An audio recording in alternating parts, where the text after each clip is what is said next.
violence, free sex, and disorganization, a major problem. There have also been 4 reported deaths and a lot of problems for some acts selling tickets, particularly, believe it or not, George Michael. One group that didn't have any such problem was Guns N' Roses. They're back together for the first time since they played Farm Aid in the States 9 months ago, and they sound better than ever, as you're about to see. I like New York, LA, Paris, Tokyo, and Rio now. I like Guns N' Roses. The band is very, very hard, and I like it. Guns N' Roses. Why? Why? He's very beautiful, very beautiful.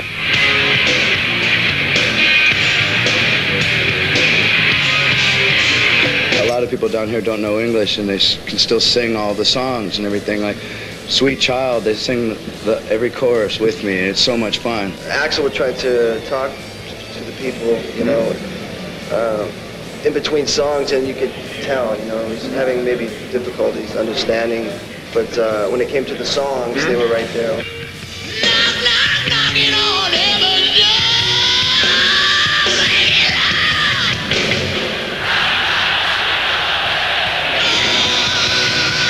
Guns N' Roses' performance at Farm Aid 4 last April was also the band's last with drummer Steven Adler, whose drug problems finally forced him out of the group.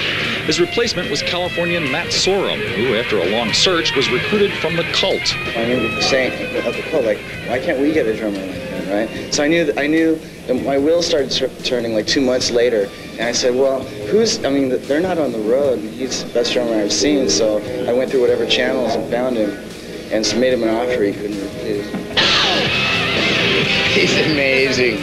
Can't say enough nice things about him. He's a great guy to hang out with. He's always friendly. He's usually always in a good mood. With their new drummer firmly in place, Guns N' Roses took Rock in Rio by storm and unveiled some unusual new material for us backstage.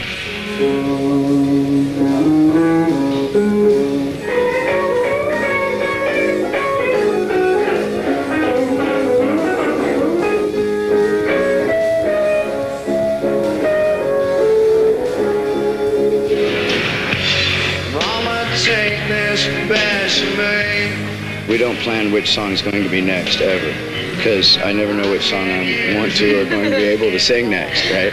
So we always just go from one song and then go, let's do this next, you know, and that, it helps the crowd relax a little bit and keeps it from being just everything just so perfect, you know, and just so everybody can relax and go, they're real people.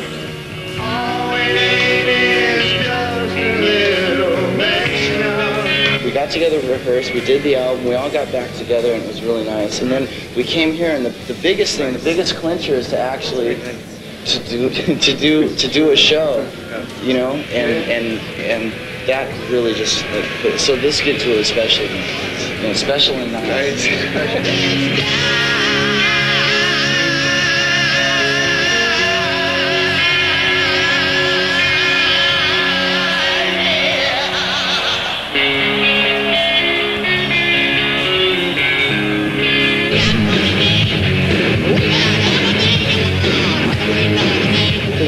You know, we didn't have a set list or anything. We just threw it all together.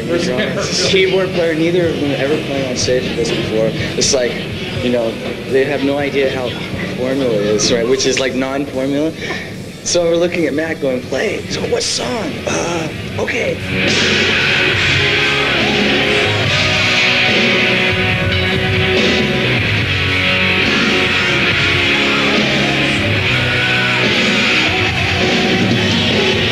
Who I think are the big hit of the event, if I'm not mistaken. This is the very same one, too. How does it feel to be playing? How does it feel to be playing your first gig since like last spring in front of 200,000 people? Does it make you nervous? Yeah. Real nervous? No, everybody's like jazz. We had a great time. The band. One of the nicest things was we did the gig the other night, and we all got in the dressing room, and it was almost like a football team without a coach. And sort of like all hung out for a little while and went out and had a, I mean, for what it was, you know, we didn't have a set list or anything. We just threw it all together. New drummer.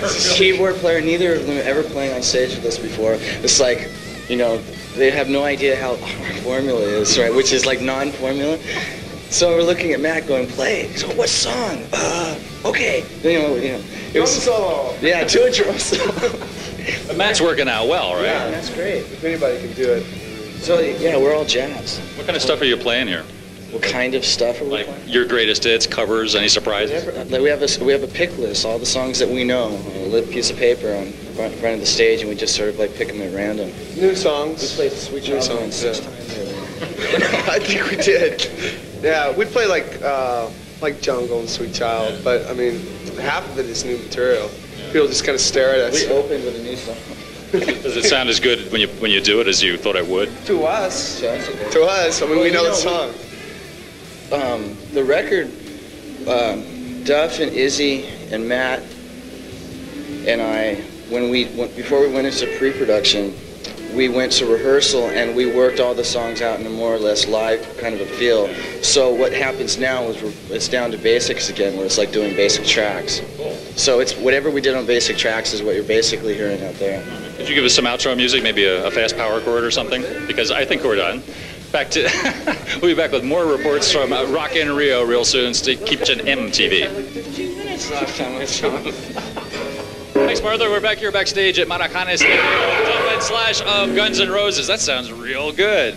I understand you paid a visit to a snake farm in Sao Paulo the other day. Did you get any snakes? 55,000 dead snakes. Dead? 90 years worth of snakes sitting in jars in formaldehyde. Did you pick up any specimens? Or? Huh? No, I didn't pick. What it is it's sort of like a research center, and because I think because of the biggest snake fauna in the whole world is in South America. So Did you have to ask them about snakes? Yeah, Does this go on for a long time? They have more anacondas than I've ever seen. It was sick. Well, that'll be the snake question for tonight. Yeah. What do you make of the audiences down here? They seem to be like crazy cocoa bananas. Are they more demonstrative than others? I think they probably save up for like 5 years or something for a ticket. It appears to me. I mean, because they go bananas over that we play that we didn't even know. Bananas, Stuff. Brazil. It's these connections that make this kind of talk special, I think. Did I say bananas? Yeah. I did? No. You've been sitting here, you're doing 2 shows here, you've been spending a lot of time kind of sitting around. Seen anything interesting in Rio? Well, I went to that snake thing, let me tell you. Yeah, we know. What about you, Doug? No. The gig. You ever been to the beach or anything? Nope. We haven't really, everybody always says that. It's like, well, now that you're in Brazil, what do you think of this and this and this and this? All I know is what the airport looks like, and then there's some scenery, and then the hotel. And then from the hotel to the gig. Room service. How is room service? Different monetary thing on the right. Have you gotten to listen to any of the music down here? I mean, the samba stuff, or there's some wild sounds now? Outside of the hotel. No, actually, I take it back. It's gorgeous here. When we first got here, it was sort of miserable because it was raining. I'm just putting it on the floor. It was raining and all that. So, and it was really overcast. And for some reason, it being overcast here changes the whole personality of the place. As soon as the sun came out, it was gorgeous. So we went out and we got sun and, just basically hung out with, we have a lot of friends here that, because of all these bands and stuff. So we just hang out with crew guys and so on. And we get a pretty good idea of the scenery and what goes on there because there's a mountain right by the hotel. Like and we're right on then the rich people. We're right on the beach as well. So Just getting back on stage again make you want to get out there and start playing for a year and a half or something? can't you tell? Isn't that sort of... Will we be seeing you soon? Well, we hope we will. We won't even ask that question. We hope we will. Stadium and one of the hundreds of little shops that dot the concourses here. This is a record store, of course, and all the acts playing Rock in Rio have albums on sale here. One of the hottest moving items is probably by one of the groups with the hottest buzz at Rock in Rio, Guns N' Roses. Here they are. After almost a year of not playing together, they're back. They are performing at Rock in Rio, and we had a few words with Izzy Stradlin the other day, and here's what he had to tell us. Izzy, are you thrilled? Yeah, very excited. How excited are you? I'm into it. It must be great to get back together, right? Was it hard to get everybody together and say, we're going to go play this gig? Because you didn't have to, right? No, we didn't have to. It was something we wanted to do, I think. Actually, it was kind of mixed. I don't know exactly who wanted to and who might not have wanted to, but everybody's here, Did everything fall right into place as soon as you walked out on stage? Was it just like it was? Right. Yeah, it was great. It was, we hadn't played together with everybody for a while. And, we've got Diz playing keyboards and Matt, on drums. So it's the first time we've all played like that. It was great. It felt so comfortable. New drummer changes the attack of a band. What has Matt done for the group? As a drummer, I would say, I don't know. It's good, you know. Is it different from Steven? Yeah, it's a different style, but you know, they're both good drummers, and you know, Matt's working good. Does he write too? I mean, does he contribute songs? He hasn't with us. You know, he's been busy learning, you know, a lot of songs. I think 30 songs or something like that, as well as the band too. You know. So you're the one that's actually been going out here in Rio and seeing stuff. You've been to any nightclubs? This is an all-night town, right? I haven't been to any nightclubs. I usually get out early. I went to boogie boarding down at the beach somewhere where all the sewage goes in, they say. I haven't seen any. How are the waves here? It's good. Big crushers, you know. And what else? Went to a skate park. They got a skate park here. It's like open. There's no admission fee or something like that. Yeah, there's no rules, nothing. You just go there and skate, like you know, go play tennis or something. I thought that was pretty cool. Did you come back here like on vacation if you ever had a vacation? Yeah. I mean, it's a good place. I like it. So are you the guy in the band that's in charge of getting everybody's butt together and saying, let's go do this, let's go do that? No, I don't think so. Not so much, you know. I'm usually the first one that wants to get on a plane, though, like a day early or something. So let's go check the place out, you know, before the gig. But, yeah, I wouldn't say that. Are there any surprises in the set you're playing here in Rio? Every night, you know. I mean, like we said, you know, there's a list of tunes, and it's kind of, you know, whatever Axl's in the mood for, you know, seems appropriate. We know you're doing theme from The Godfather. Is there any other stuff like that you've tried, like in rehearsals, and just didn't have the guts to do on stage? I don't know. Slash, he's the one. He came up with that at rehearsal, and I was kind of like, you know, I said, okay, yeah. But like I said, I didn't get the point, you know, with Sweet Child of Mine. I think we ended up playing it before Double Talk and Jive the other Sunday, you know. So it was switched.